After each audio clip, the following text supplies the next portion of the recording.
نیت رہ جائے گی۔ یہ چمکتا ہی تب ہے جب اندھیرا زیادہ ہوتا ہے۔ ہم کہتے ہیں اندھیرا ہو گیا، بھائی تجھے چمکنے کا موقع دیا ہے اندھیرے نے، تجھے اس نے عروج دیا، تندیے باد مخالف سے نہ گھبرا اے عقاب، یہ تو چلتی ہے تجھے اونچا اڑانے کے لیے، تو باتوں سے پریشان نہ ہو۔ میں نے کہا کہ اگر آپ باتوں کا پہاڑ بنا کے اوپر سوار ہو جائیں گے نا تو قد اونچا کریں گی باتیں۔ جو بندہ ڈسکس ہونے لگ جاتا ہے وہی تو مشہور ہوتا ہے، اسی کی تو بات ہوتی ہے۔ دیکھیں کیا ہوتا تھا بھلا مکے میں کوئی بندہ باہر سے آتا تو ابو جہل اسے کھڑا کر کے کہتا حضور کے پاس نہ جانا، تو کہتا پتہ تو کروں بھلا نبی پاک کے پاس کیا ہے، پتہ تو کروں بھلا حضور کے پاس کیا ہے۔ تو جن سے تعارف نہیں ہونا تھا وہ بھی تعارف کرا رہے تھے رسول پاک کا۔ تو اس لیے باتوں سے گھبرا جانا، ہاں ایک بات ہمیں کتاب و سنت میں ملتی ہے، اس پر ضرور غور کریں، تہمت والی جگہ سے بچیں، تہمت کا موقع نہ دیں۔ مطلب بلا وجہ ہی اپنے لیے بحث کا دروازہ کھولنا یہ درست نہیں ہے۔ اپنے لیے ہم نہ دروازے کھول لیتے ہیں بحث کے، مفت کی بحث ہو رہی ہے، فلانا بھی ڈسکس کر رہا ہے۔ کچھ چیزیں ایسی ہوتی ہیں جو سب کی سمجھ کی نہیں ہوتی، وہ سب کے سامنے ڈسکس کرنا ضروری نہیں ہوتا۔ حضرت سیدنا ابو ہریرہ رضی اللہ تعالیٰ عنہ فرمایا کرتے تھے، مجھے نبی پاک علیہ السلام نے علم کی 2 تھیلیاں دی ہیں، میں نے ایک کھولی ہے تمہارے سامنے، ایک کھولی ہے، دوسری نہیں کھولوں گا، اس لیے کہ ہر بندے کو بات اس کے ظرف کے مطابق کرنی چاہیے۔ تو موقع نہ دیں۔ نبی پاک صلی اللہ علیہ وسلم نے فرمایا اس بندے نے اپنی، یہ بخاری میں موجود ہے، فرمایا اس نے اپنی عزت اور اپنی جان کو محفوظ کر لیا جو فتنے والی جگہ سے بچ گیا۔ جہاں تہمت لگ سکتی ہے اس جگہ سے بچیں، جان بوجھ کے لوگوں کو موقع نہ دیں باتیں کرنے کا، جان بوجھ کے موقع نہ دیں۔ جامع ترمذی کے اندر حدیث موجود ہے، حضرت سیدنا عمر فاروق رضی اللہ تعالیٰ عنہ نے ایک موقع پر اجازت مانگی تھی نبی پاک صلی اللہ علیہ وسلم سے۔ عرض کیا یا رسول اللہ صلی اللہ علیہ وسلم مجھے آپ اجازت دے دیں، میں عبداللہ بن ابی سلول کی گردن اڑا دوں، یہ منافق بار بار آڑے آتا ہے، بار بار تکلیف دیتا ہے، آپ مجھے اجازت دیں میں اسے قتل کر دوں۔ اب وہ چونکہ کلمہ پڑھتا تھا، ساتھ تو رہتا ہی تھا نا، بہت سارے لوگ اسے مسلمان جانتے تھے، تو حضرت سیدنا عمر فاروق رضی اللہ تعالیٰ عنہ نے اجازت چاہی کہ یا رسول اللہ صلی اللہ علیہ وسلم اگر آپ مجھے اجازت دے دیں، یہ ترمذی میں موجود ہے، یعنی آپ اس جگہ سے بچیں جہاں تہمت لگ سکتی ہے، جہاں بلا وجہ کسی شخص کو شر پھیلانے کا موقع مل سکتا ہے۔ یا رسول اللہ مجھے اجازت دے میں عبداللہ بن ابی سلول کی گردن اڑا دوں۔ نبی پاک صلی اللہ علیہ وسلم نے فرمایا کہ عمر اگر میں تمہیں ایسا کرنے کی اجازت دوں گا تو لوگ کہیں گے کہ اب اپنے قریبیوں کو انہوں نے مروانا شروع کر دیا ہے، ساتھ والوں کو ہی مروانا شروع، لوگ تو اسے مسلمان سمجھتے ہیں۔ تہمت والی جگہ سے، بلکہ بخاری شریف میں اسی طرز کا ایک اور پیغام بھی ہمارے لیے موجود ہے۔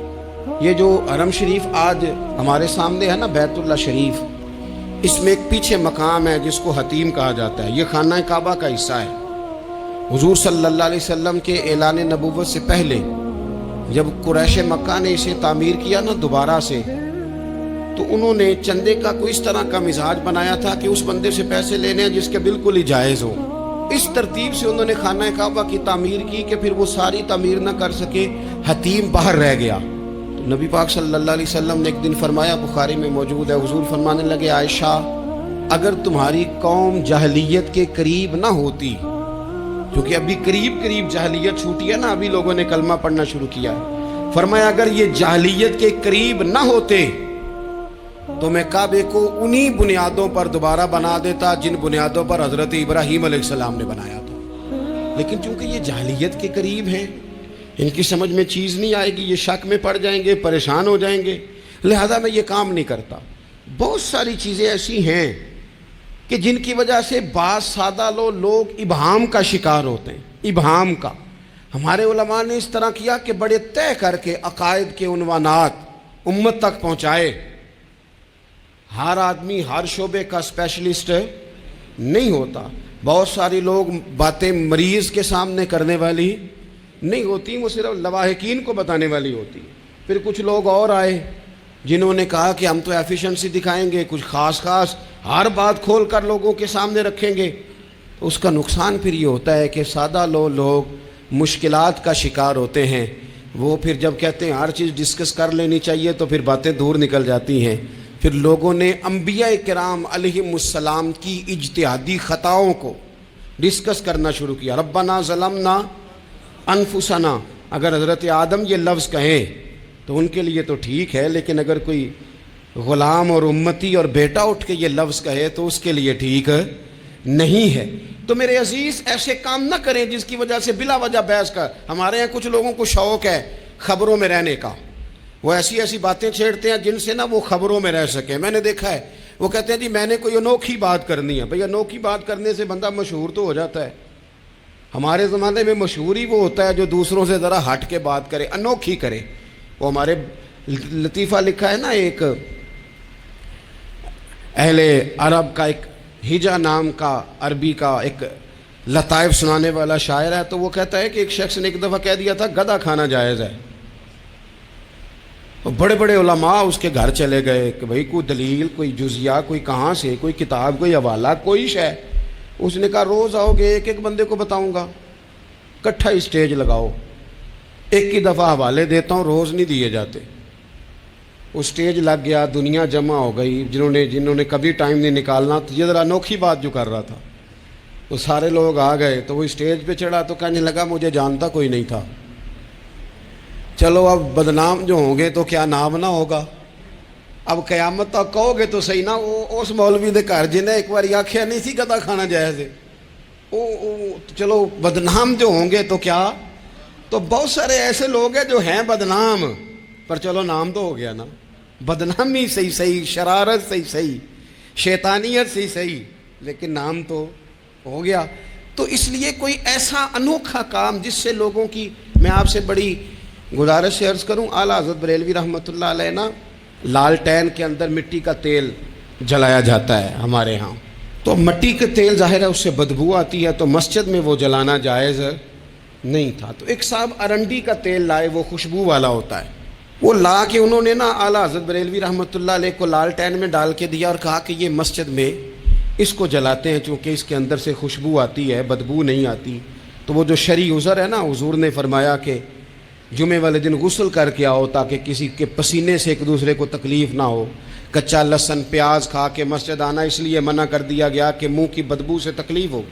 تو مسجد میں کوئی ایسی چیز جو بدبو کا باعث بنے منع ہے. اب انہوں نے وہ تیل لا کے لالٹین میں ڈالا جس سے خوشبو آتی تھی اور لالٹین بھی روشن ہوتی تھی. تو اعلیٰ حضرت فاضل بریلوی رحمۃ اللہ علیہ اپنے اس خادم سے فرمانے لگے کہ اب لوگ تو آئیں گے نا، تو ہمارے علاقے میں تو ساری دنیا مٹی کے تیل سے ہی چلاتی ہے، تو اب آپ نے ایک خوشبو والا تیل لا کے ڈال تو دیا ہے اس کے اندر لالٹین میں، پر یہ لوگوں کو بتائے گا کون کہ یہ تیل وہ نہیں ہے. لوگ تو یہاں سے دیکھ کے جائیں گے اور جا کے کہیں گے کہ اتنے بڑے عالم کی مسجد میں اگر جل رہا ہے تو ہم کیوں نہ جلائیں. تو فرمانے لگے وہ شخص کے حضور پھر حال کیا ہے. فرمانے لگے آپ فرضوں کا سلام پھیر کے دعا سے پہلے لالٹین کے پاس کھڑے ہو جائیں اور جو بندہ گزرے اسے بتاتے جائیں کہ یہ مٹی کا تیل نہیں، یہ مٹی کا تیل نہیں، یہ مٹی کا تیل. ہر شخص کے ذہن تک بات اتر جائے تاکہ لوگ کسی ایسی چیز کا شکار نہ ہو جائیں جس سے کہ ان کے مزاج میں کوئی غیر شرعی چیز عروج پکڑ لے. تو میرے عزیز ہم نہ کچھ بدگمانیاں لوگوں کے اندر لوگ ڈالتے ہیں. ہمارے ہاں بالخصوص پاکستان میں جب سے سیاسی فرقہ واریت شروع ہوئی ہے، سیاسی، ہماری قوم کا مزاج اتنی بری طرح خراب کیا گیا ہے. ہمارے نوجوان بچے جو بڑے سنجیدہ پڑھے لکھے، ان کی گفتگو اپنے سیاسی مخالف کے بارے میں اتنی لوز کر دی گئی ہے، اتنی کمزور کر دی گئی، اتنی خوفناک کر دی گئی ہے کہ اس طرح تو کبھی نہیں ہوا تھا. یہ مزاج جو لوگوں کو دیا جا رہا ہے، قومیں اپنے اخلاق کے طور پر زندہ رہتی ہیں. بد اخلاقیاں کبھی بھی انسانوں کو اونچا کر سکتی، پیچھے رہ جاتے ہیں لوگ. تہذیب کسی سوسائٹی کا حسن ہوتا ہے، اور اگر ایک سیاسی مخالف کے لیے آپ کا یہ والا مزاج بن جائے، اپنے سیاسی قد کو اونچا کرنے کے لیے آپ ان چیزوں کا سہارا لیں، یہ درست نہیں ہے. اخلاقی رویے میں کہوں گا کسی بھی سیاسی جماعت سے وابستگی ہے وہ 100% رکھے جو اس کی سمجھ میں آتی ہے، لیکن اپنے اخلاقی مزاج کو کبھی کمزور نہ ہونے دے، اخلاقی رویہ کبھی کمزور نہ ہونے دے. یہ کیسے ہو سکتا ہے؟ دیکھیں ابو جہل، ابو لہب، عتبہ، عتیبہ، شیبہ، وہ وہی باتیں کر سکتے تھے جو ان کے مزاج کی تھیں، جو آج تک لوگ کسی بھی دیندار کے بارے میں کرتے ہیں. تو انہوں نے وہی باتیں آ کے کی تھی جناب ابو طالب کے ساتھ. انہوں نے کہا تھا کہ اگر معاذ اللہ ان کو دولت چاہیے تو ہم دیتے ہیں. بڑے سے بڑے مخلص آدمی پر آج لوگ دعویٰ نہیں کرتے کہ دولت کے لیے لگا ہوا ہے. انہوں نے کہا دولت چاہیے تو دیتے ہیں, اگر کسی خاتون سے نکاح کرنا چاہتے ہیں تو کرا دیتے ہیں, سرداری چاہیے تو دے دیتے ہیں. اب یہ سوچ ہی اتنی ہے, اس سے آگے جاتی نہیں.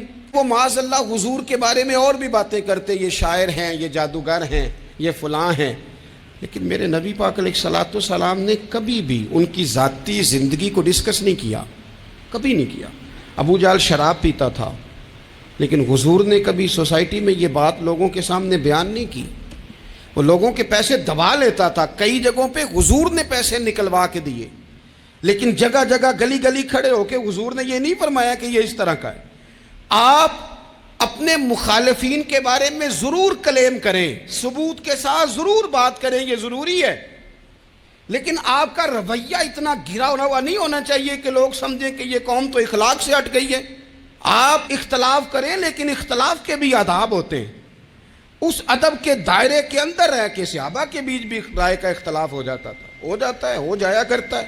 حضور اس اختلاف کو قبول کرتے, بھئی ہو جاتا ہے رائے کا اختلاف اپنوں میں, لیکن اس کے اندر انسان توہین پہ اتر آئے, اس کا لہجہ اس طرح کا ہو جائے جس طرح کی بازاری گفتگو کی جاتی ہے, تو محسوس ہوتا ہے کہ یہ تربیت کا فقدان ہے.